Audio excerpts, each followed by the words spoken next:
When it comes to Marvel Studios' upcoming Armor Wars, I think most people are very well aware that it's going to be significantly different than what we got in the comics. For starters, Iron Man is dead. As it turns out, that's a huge factor in the show as well.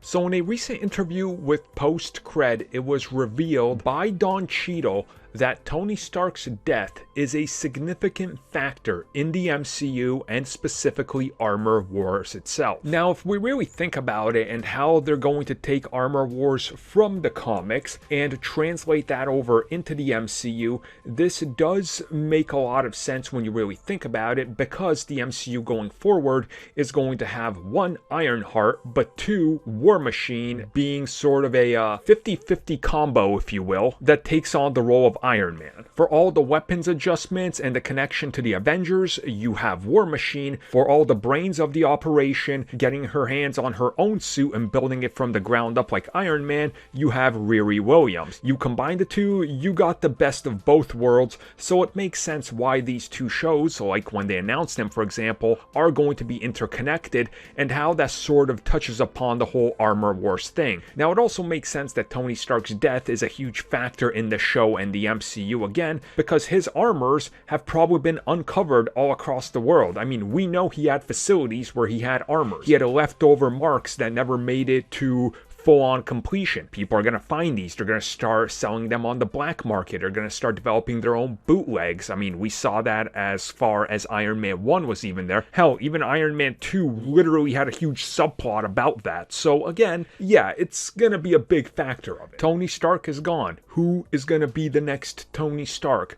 Who has stolen the most technology? Who's going to take that technology and try to feed it to the governments? How does the United States position itself when it had War Machine, who's not necessarily on their side anymore because of all the shady Thunderbolt stuff? You know, like, there's so many factors going into this that you start to see it fall into place, and it makes sense that Tony Stark's death is going to be felt everywhere and impact everything, because it sort of has to, right? I mean, you can't just lose the guy who literally saved the universe and go, well, we're never going to touch upon that again. Especially when his stuff was everywhere and causing so much, well, damage in the past. I mean, look at Ultron. There you go.